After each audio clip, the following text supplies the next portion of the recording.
ನಮ್ಮ ದೇಶದ ಅತಿ ವೇಗದ ಸ್ಪ್ರಿಂಟರ್ ಇವತ್ತು 3 ಊಟಕ್ಕೂ ಪರದಾಡ್ತಿದ್ದಾರೆ. ಅದು ಯಾಕೆ ಅಂತ ನಿಮ್ಗೆ ಗೊತ್ತಾ?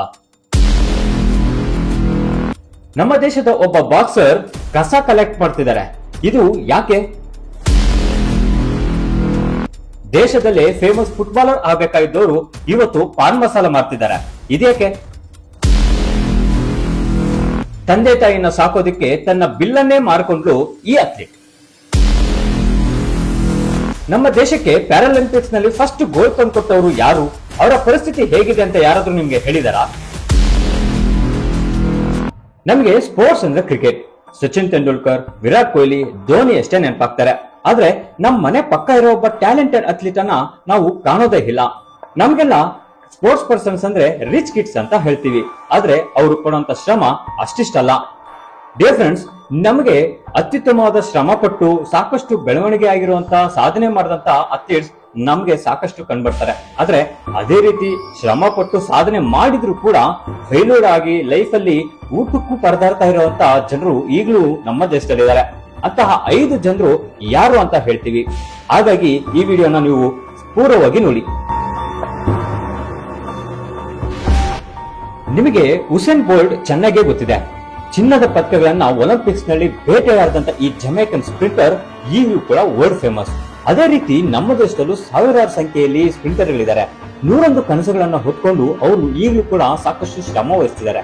ಅದೇ ರೀತಿ 2011ರಲ್ಲಿ 100 ಮೀಟರ್, 200 ಮೀಟರ್ ಇದರಲ್ಲಿ ಅಂದ್ರೆ ನ್ಯಾಷನಲ್ ಓಪನ್ ಅಥ್ಲೆಟಿಕ್ಸ್ ಚಾಂಪಿಯನ್ಶಿಪ್ ನಲ್ಲಿ ಗೋಲ್ಡ್ ಗಳನ್ನ ಗೆದ್ದಂತಹ ವೆಸ್ಟ್ ಬೆಂಗಾಲ್ ನ ಆಶಾ ರಾಯ್ ಈಗ 3 ಹೊತ್ತು ಊಟಕ್ಕೂ ಅಲಿತಿದ್ದಾರೆ. ಆಶಾ ರಾಯ್ ಹೂಗ್ಲಿಯಲ್ಲಿ 1990ರಲ್ಲಿ ಹುಟ್ಟುತ್ತಾರೆ. ಅವರ ತಂದೆ ಭೋಲೆನಾಥ್ ಸಿಂಗ್ ರೈಲ್ವೆ ಸ್ಟೇಷನ್ ನಲ್ಲಿ ತರಕಾರಿ ಮಾರೋ ಕೆಲಸ ಮಾಡ್ತಾ ಇರ್ತಾರೆ.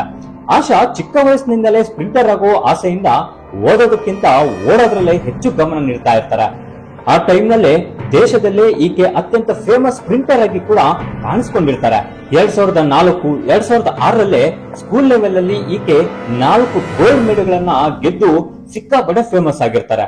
ಆದ್ರೆ ಹಸಿವು ಇದ್ರೂ ಕೂಡ, ಅಂದ್ರೆ ಹೊಟ್ಟೆ ಹಸು ಹಾಕ್ತಾ ಇದ್ರು ಕೂಡ ಒಂದು ಬಾಳೆಹಣ್ಣನ್ನ ತಿಂದು ಅವರು ಪ್ರಾಕ್ಟೀಸ್ ಅನ್ನ ನಡೆಸುವಷ್ಟು ಶ್ರಮ ಪಡ್ತಿರ್ತಾರೆ. ಆದ್ರೆ ವಿಧಿ ಈಕೆಯ ಬದುಕನ್ನ ಬೆಂಗಳೂರಿನಲ್ಲಿ ಬದಲಿಸಿಬಿಡುತ್ತೆ. ಯಾಕಂದ್ರೆ 2015ರಲ್ಲಿ ರಿಯೋ ಒಲಿಂಪಿಕ್ಸ್ ಗೆ ಅಂತ ತಯಾರಿ ನಡೆಸ್ಕೊಳ್ಳೋದಕ್ಕೋಸ್ಕರ ಅವರು ಬೆಂಗಳೂರಿಗೆ ಬರ್ತಾರೆ. ಆದ್ರೆ ಅದೇ ವೇಳೆಯಲ್ಲಿ ಅವ್ರಿಗೆ ಓಡುವಾಗ ಅವ್ರಿಗೆ ಸ್ಪೈನಲ್ ಕಾರ್ಡ್ ಸಮಸ್ಯೆ ಕಂಡು ಬರುತ್ತೆ. ಇದು ಅವರ ಕೆರಿಯರ್ ಅನ್ನು ನುಂಗು ಹಾಕುತ್ತೆ ಅಂತ ಅವ್ರು ಎಕ್ಸ್ಪೆಕ್ಟ್ ಮಾಡಿರೋದಿಲ್ಲ.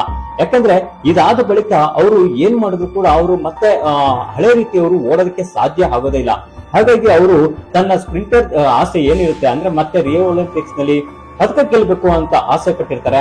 ಅದು ಈಡೇರೋದೇ ಇಲ್ಲ. ಅಷ್ಟೇ ಅಲ್ಲದೆ ಅವರು ತನ್ನ ಕೆರಿಯರ್ ಅನ್ನೇ ಕೂಡ ಬಿಟ್ಟು ತನ್ನ ಪರ್ಸನಲ್ ಲೈಫ್ಗೆ ಗಮನ ಕೊಡಬೇಕಾಗುತ್ತೆ. ಸದ್ಯ ಈಗ 3 ಹೊತ್ತು ಊಟಕ್ಕೂ ಕಷ್ಟಪಡ್ತಿರುವಂತಹ ಆಶಾ ರಾಯ್ ಇಂಡಿಯನ್ ರೈಲ್ವೆಯಲ್ಲಿ ಕೆಲಸ ಮಾಡ್ತಿದ್ದಾರೆ. ಕಮಲ್ ಕುಮಾರ್ ವಾಲ್ಮೀಕಿ ಉತ್ತರ ಪ್ರದೇಶದಲ್ಲಿ ಜನಿಸಿದಂತ ಈತ ಈಗಾಗಲೇ ಫೇಮಸ್ ಬಾಕ್ಸರ್ ಅಂತ ಕರೆಸ್ಕೊಳ್ಬಹುದಾಗಿತ್ತು. ಆದ್ರೆ ಈಗ ಬೀದಿ ಬೀದಿಗಳಲ್ಲಿ ಅವರು ಗಾರ್ಬೇಜ್ ಕಲೆಕ್ಟ್ ಮಾಡ್ತಿದ್ದಾರೆ. ಇದು ಯಾಕೆ ಅನ್ನೋದೇ ಆಶ್ಚರ್ಯ ಆಗುತ್ತೆ. ಯಾಕಂದ್ರೆ ಉತ್ತರ ಪ್ರದೇಶದ ಸ್ಟೇಟ್ ಲೆವೆಲ್ ಬಾಕ್ಸಿಂಗ್ ಚಾಂಪಿಯನ್ಶಿಪ್ ನಲ್ಲಿ ಅವರು 3 ಚಿನ್ನ ಗೆದ್ದಿರ್ತಾರೆ.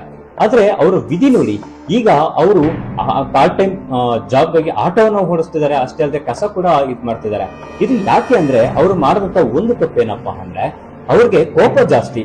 ಅವರು ಏನ್ ಬಾಕ್ಸಿಂಗ್ ಆಡ್ತಿರ್ತಾರೆ ಆ ಟೈಮಲ್ಲಿ ಅವರು ಕೋಪವನ್ನ ಕಂಟ್ರೋಲ್ ಮಾಡ್ಕೊಂಡಿದ್ರೆ ಸೆಲೆಕ್ಟರ್ ಗಳನ್ನ ಹಾಗೆ ಸ್ಟೇಟ್ ಲೆವೆಲ್ ಅಲ್ಲಿ ಒಳ್ಳೆ ಹೆಸರನ್ನ ಪಡ್ಕೊತಾ ಇದ್ರು. ಆದ್ರೆ ಆ ಕೋಪ ಅನ್ನೋದು ಇವ್ರ ಲೈಫ್ ಅನ್ನೇ ಬರ್ಬಾದ್ ಮಾಡ್ಬಿಡುತ್ತೆ. ಸದ್ಯ ಈಗ ಇವ್ರಿಗೆ 4 ಜನ ಗಂಡ್ ಮಕ್ಳಿದ್ದಾರೆ. ಈ 4 ಜನ ಇವ್ರನ್ನ ಸಾಕೋದಕ್ಕೆ ಅಂದ್ರೆ ಕುಟುಂಬಸ್ಥರನ್ನ ಸಾಕೋದಕ್ಕೆ ಇವರು ಕಸವನ್ನ ಅಂದ್ರೆ ಗಾರ್ಬೇಜ್ ಅನ್ನ ಕಲೆಕ್ಟ್ ಮಾಡ್ತಿದ್ದಾರೆ. ಆದ್ರೆ ವಿಧಿ ನೋಡಿ, ಈಗ ಅವ್ರಿಗೆ ಇನ್ನು ಇಬ್ಬರಾದ್ರು ಅಂದ್ರೆ ಈ 4 ಜನರಲ್ಲಿ ಇಬ್ಬರಾದ್ರು ಅವರು ಬಾಕ್ಸಿಂಗ್ ಕಲೀಲಿ ಅನ್ನೋ ಒಂದು ಆಸೆ ಇದೆ. ಇದು ಈಡೇರುತ್ತೋ ಇಲ್ವೋ ಗೊತ್ತಿಲ್ಲ. ನಮಗೆಲ್ಲ ಇಂಡಿಯನ್ ಫುಟ್ಬಾಲ್ ನಲ್ಲಿ ತಕ್ಷಣ ನೆನಪಾಗೋದು ಸುನಿಲ್ ಚೇತ್ರಿ. ಯಾಕಂದ್ರೆ ಅವರು ವಿಶ್ವ ಮಟ್ಟದಲ್ಲಿ ಅಷ್ಟೊಂದು ಸಾಧನೆ ಮಾಡಿದ್ದಾರೆ. ಇದೇ ರೀತಿ ವುಮೆನ್ ಫುಟ್ಬಾಲ್ ಟೀಮ್ ನಲ್ಲೂ ಕೂಡ ಒಡಿಶಾದ ರಶ್ಮಿತಾ ಪಾಟ್ರಾ ಮಾಡಬಹುದಾಗಿತ್ತು. ಯಾಕಂದ್ರೆ ಅವರು ಆಗಾಗ್ಲೇ ಭಾರತದ ಪರ ಇಂಟರ್ನ್ಯಾಷನಲ್ ಮಟ್ಟದಲ್ಲಿ ಅವರು ಆಡ್ತಾ ಇದ್ರು. ಬಾಂಗ್ಲಾದೇಶ, ಮಲೇಷಿಯಾ, ಬೆಹ್ರಿನ್ ಚಾಂಪಿಯನ್ಶಿಪ್ ನಲ್ಲೂ ಕೂಡ ಅವರು ಭಾರತಕ್ಕೆ ಸಾಕಷ್ಟು ಗೆಲುವುಗಳನ್ನ ತಂದುಕೊಟ್ಟಿದ್ರು. ಆದ್ರೆ ವಿಧಿ ಅವರ ಲೈಫ್ ಅನ್ನೇ ಕಿತ್ಕೊಳ್ತು ಅಂತಾನೆ ಹೇಳ್ಬೇಕು. ಯಾಕಂದ್ರೆ ಕುಟುಂಬಸ್ಥರು ಈಕೆಯನ್ನ ಒಬ್ಬ ಮೀನುಗಾರನಿಗೆ ಕೊಟ್ಟು ಮದುವೆ ಮಾಡ್ತಾರೆ. ಇದರಿಂದ ರಶ್ಮಿಕಾ ತನ್ನ ಫುಟ್ಬಾಲ್ ಆಟವನ್ನು ಬಿಟ್ಟು ತನ್ನ ಕುಟುಂಬಸ್ಥರ ಜೊತೆ ಅಂದ್ರೆ ಫ್ಯಾಮಿಲಿಗೋಸ್ಕರ ಅವರು ಟೈಮ್ ಸ್ಪೆಂಡ್ ಮಾಡ್ತಾರೆ. ಆದ್ರೆ ವಿಧಿ ನೋಡಿ ಅವರು ಮತ್ತಷ್ಟು ಬಡವರಾಗ್ತಾರೆ. ಈಗ ಅವರು ಅಡಿಕೆ ಪಾನ್ ಮಸಾಲವನ್ನ ಒಂದು ಅಂಗಡಿ, ಚಿಕ್ಕ ಅಂಗಡಿ ಇಟ್ಕೊಂಡು ಅವರು ಜೀವನವನ್ನ ನಡೆಸುವಂತಾಗಿದೆ. ಆದ್ರೆ ಅವರು ಈ ಒಂದು ಕೆಲಸವನ್ನ ಬಿಟ್ಟು ಫುಟ್ಬಾಲರೇ ಹಾಕಿದ್ರೆ ಬಹುಶಃ ಅವರು ಸುನೀಲ್ ಚೆಟ್ರಿ ತರ ಸಾಕಷ್ಟು ಫೇಮಸ್ ಆಗ್ತಾ ಇದ್ರು ಅನ್ಸುತ್ತೆ. ಧೋನಿ ಜಾರ್ಖಂಡ್ ನ ಪ್ರತಿಭೆ ಅನ್ನೋದು ನಿಮ್ಗೆಲ್ಲ ಗೊತ್ತಿದೆ. ಅದೇ ರೀತಿ ನಿಶಾ ರಾಣಿ ದತ್ತ ಕೂಡ ಜಾರ್ಖಂಡ್ ನ ಒಂದು ಪ್ರತಿಭೆ. ಆರ್ಚರಿಯಲ್ಲಿ ಅಂದ್ರೆ ಬಿಲ್ಲು ಬಾಣ ಗೇಮ್ ನಲ್ಲಿ ಇವರು ನಿಪುಣರಾಗಿರ್ತಾರೆ, ಸಾಕಷ್ಟು ಫೇಮಸ್ ಕೂಡ ಆಗಿರ್ತಾರೆ, ಸಾಕಷ್ಟು ಪ್ರಶಸ್ತಿಗಳನ್ನ ಗೆದ್ದಿರ್ತಾರೆ. ಆದ್ರೆ ಬಡತನ ಈಕೆಯನ್ನ ಎಲ್ಲಿಂದ ಎಲ್ಲಿ ಕರ್ಕೊಂಡು ಹೋಗುತ್ತೆ ಅಂತ ನಾನು ಮುಂದೆ ಹೇಳ್ತಾ ಹೋಗ್ತೀನಿ. ನಿಶಾ ರಾಣಿ ದತ್ತ 13ನೇ ವಯಸ್ಸಿನಲ್ಲೇ ಆರ್ಚರಿ ಕಲಿತು, ಅಂದ್ರೆ 2004ರಲ್ಲಿ ಟಾಟಾ ಆರ್ಚರಿ ಅಕಾಡೆಮಿಯಲ್ಲಿ ಈಕೆ ತಿಂಗಳಿಗೆ 500 ರಿಂದ 600 ರೂಪಾಯಿ ಸಂಪಾದನೆ ಮಾಡ್ತಾ ಇರ್ತಾರೆ. ಆದ್ರೆ ಈಕೆಯ ಇಬ್ರು ಸಿಸ್ಟರ್ಸ್ ಕೂಡ ಮದುವೆ ಆದ್ಮೇಲೆ ಈಕೆಯ ಎಲ್ಲಾ ಜವಾಬ್ದಾರಿ ಅಂದ್ರೆ ಮನೆಯ ಎಲ್ಲಾ ಜವಾಬ್ದಾರಿ ಈಕೆಯ ಮೇಲೆ ಬಿಡುತ್ತೆ. ಹಾಗಾಗಿ ಅವರು ತನ್ನ ಆಟವನ್ನು ಬಿಟ್ಟು ತನ್ನ ತಂದೆ ತಾಯಿಯನ್ನ ಸಾಕೋದಕ್ಕೆ ಅವರು ಮುಂದಾಗ್ತಾರೆ. ಮುರಳಿಕಾಂತ್ ಪೆಟ್ಕರ್ 2018ರವರೆಗೂ ಈತ ಯಾರು ಅನ್ನೋದೇ ದೇಶದ ಜನರಿಗೆ ಗೊತ್ತಿರೋದಿಲ್ಲ. ಆದ್ರೆ ಆಗ 2018ರಲ್ಲಿ ಇವ್ರಿಗೆ ಪದ್ಮಶ್ರೀ ಅವಾರ್ಡ್ ಅನ್ನ ನೀಡಲಾಗುತ್ತೆ. ಆಗ ಈತ ಯಾರು ಅಂತ ಹುಡುಕಾಡಿದ್ರೆ ಸಾಕಷ್ಟು ಆಶ್ಚರ್ಯ ಘಟನೆಗಳು ಇಲ್ಲಿ ಹೊರಹೊಮ್ಮುತ್ತೆ. ಮೂಲತಃ ಬಾಕ್ಸರ್ ಆಗಿದ್ದ ಮುರಳಿಕಾಂತ್ ಮಹಾರಾಷ್ಟ್ರದವರು. 1965ರಲ್ಲಿ ಇಂಡೋ ಪಾಕ್ ಯುದ್ಧದಲ್ಲೂ ಕೂಡ ಇವರು ಕಂಡು ಬರ್ತಾರೆ. ಅಂದ್ರೆ ಅವರಿಗೆ 9 ಗುಂಡುಗಳು ಅವರ ದೇಹಕ್ಕೆ ನುಸುಳಾಗುತ್ತೆ. ಆದ್ರೆ ಅಲ್ಲೂ ಕೂಡ ಅವರು ಬದುಕುಳಿತಾರೆ. ಆದ್ರೆ ಈ ಒಂದು ಗಾಯದಿಂದ ಅವರು ತನ್ನ ಬಾಕ್ಸಿಂಗ್ ಗೇಮ್ ಅನ್ನ ಬಿಡಬೇಕಾಗುತ್ತೆ. ಆದ್ರೂ ಅವರು ಛಲ ಬಿಡೋದಿಲ್ಲ. ಅವರು ತನ್ನ ಏನು ಇಂಟ್ರೆಸ್ಟ್ ಇತ್ತು ಸ್ವಿಮ್ಮಿಂಗ್ ಮೇಲೆ, ಅದ್ರ ಮೇಲೆ ಗಮನ ಕೊಡ್ತಾರೆ. ಹಾಗಾಗಿ 1972ರ ಜರ್ಮನಿಯಲ್ಲಿ ನಡೆದಂತಹ ಸಮ್ಮರ್ ಪ್ಯಾರಾಲಿಂಪಿಕ್ಸ್ ನಲ್ಲಿ ಇವರು ಪಾಲ್ಗೊಳ್ತಾರೆ. ಇಲ್ಲಿ 50 ಮೀಟರ್ ಫ್ರೀ ಸ್ಟೈಲಿಂಗ್ ಸ್ವಿಮ್ಮಿಂಗ್ ನಲ್ಲಿ ಭಾರತಕ್ಕೆ ಗೋಲ್ಡ್ ಮೆಡಲ್ ತಂದುಕೊಡ್ತಾರೆ. ಇದಾದ ಬಳಿಕ ಇವರಿಗೆ ಟೆಲ್ಕೋ ಕಂಪನಿಯಲ್ಲಿ ಕೆಲಸ ನೀಡಲಾಗುತ್ತೆ.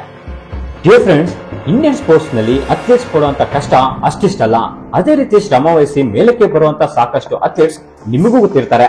ಅಂತವರ ಬಗ್ಗೆ Place.in ಗುರುತಿಸುವಂತ ಕೆಲಸ ಮಾಡುತ್ತೆ. ಹಾಗಾಗಿ ನೀವು ಅವರ ಬಗ್ಗೆ ನಮ್ಮ ಈ ಕಾಮೆಂಟ್ ಸೆಕ್ಷನ್ ಅಲ್ಲಿ ಹಾಕಿ. ಅಷ್ಟೇ ಅಲ್ಲದೆ ನಿಮ್ಗೆ ಈ ವಿಡಿಯೋ ಏನಾದ್ರೂ ಇಷ್ಟ ಆಗಿದ್ರೆ ಶೇರ್ ಮಾಡಿ, ಅಲ್ಲದೆ ಲೈಕ್ ಮಾಡಿ.